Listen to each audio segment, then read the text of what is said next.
Oi pessoal, tudo bem meninas?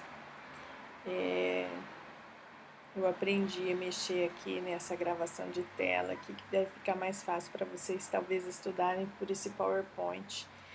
Eu deixei o texto, né, da Marisa Neves e da Cleis Marinho Araújo para vocês no nosso WhatsApp e só que também vocês podem ir acompanhando aqui pelo PowerPoint, tá?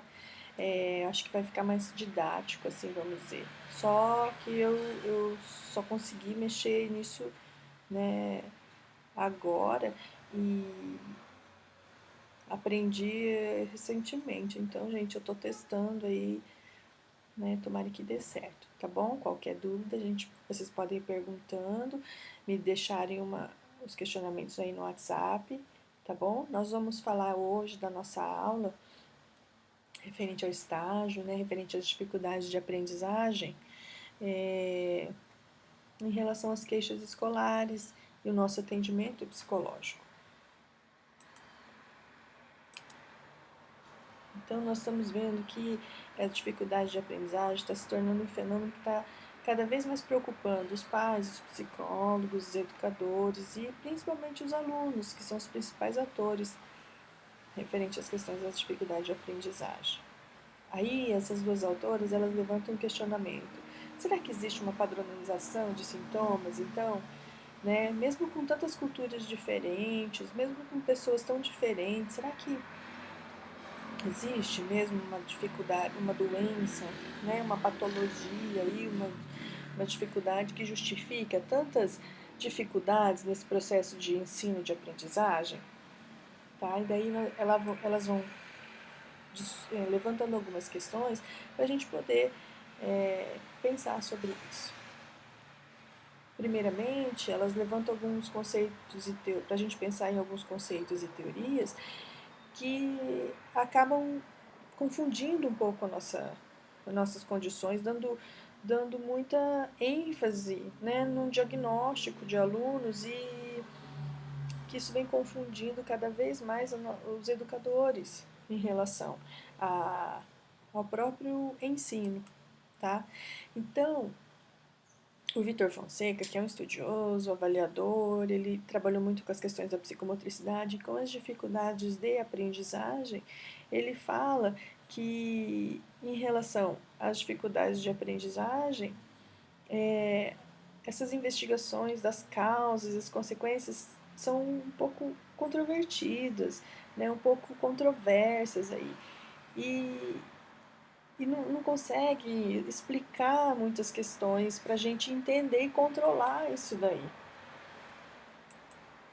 Então, ele faz um apanhado, a Marinha Araújo e a Neves, eles fazem um apanhado em relação à história da educação, né? Redimensionando aí o entendimento da escola e dessa postura elitizada, estereotipada que a escola sempre teve, né? Quando eu disse para vocês que a escola ensinava de uma maneira e que todos tinham que se adequar a ela, e aí muitas pessoas não se adequavam, e aí diziam que a escola não era para eles, que a cabeça não era boa, que eles não tinham muito dom para estudar, né? É, isso aí, essa ideologia que foi lançada, né, segregou muito e fortaleceu assim cada vez mais as questões da minoria que eram privilegiadas em relação ao estudo e as questões econômicas, sociopolíticas, né? Quem mandava continuava mandando, quem tinha condições de oferecer o estudo para o filho continuava, quem não ia trabalhar na roça, né? Voltava, saía da escola, tinha muito êxodo, tá? Voltava a fazer o serviço braçal. Então, a partir daí a gente foi entendendo que o fracasso do aluno, ele foi apresentado a partir das repetências, exclusões, né, na escola, e aí essa dificuldade que os alunos sentiam era diagnosticado como se fosse um problema individual, fosse um problema da própria pessoa. né? Enquanto a escola estava formatada daquele jeito, o aluno que era culpabilizado por não se adequar aos modos da escola.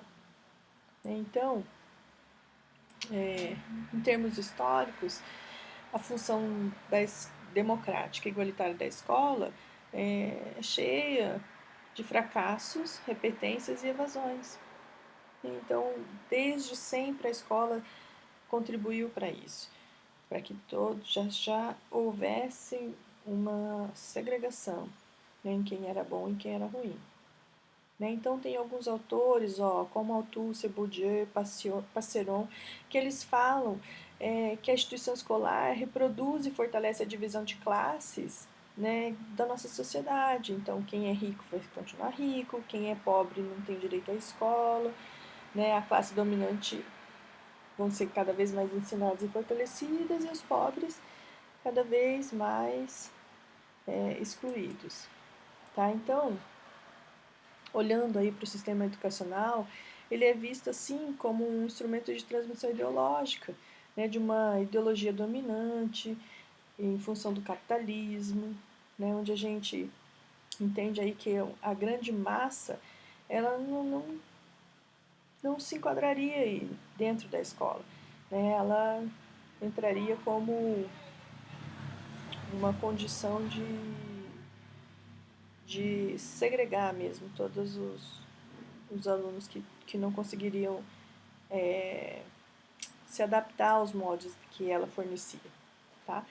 E aí, e também a gente vê então em relação a uma outra perspectiva sobre o fracasso escolar, quando Snyders e Saviani, Severino, eles falam que a gente precisa direcionar o foco da nossa discussão, né, para o processo antagonista, né, e algumas contradições da prática pedagógica que a gente está perdendo em relação ao relacionamento interpessoal, né? A relação do professor, a relação do professor-aluno, a relação de aluno com aluno, de coordenação, de professor, de direção, autoridade, de poder, tá?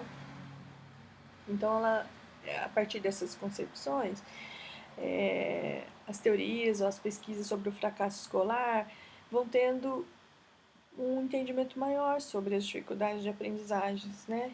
Que elas acabam entrando assim num modelo conceitual de que a única, a única, o único fator que vem apresentando isso é o próprio aluno, né? A própria capacidade, habilidade dele de aprender, se apropriar do conhecimento daquela maneira ou não.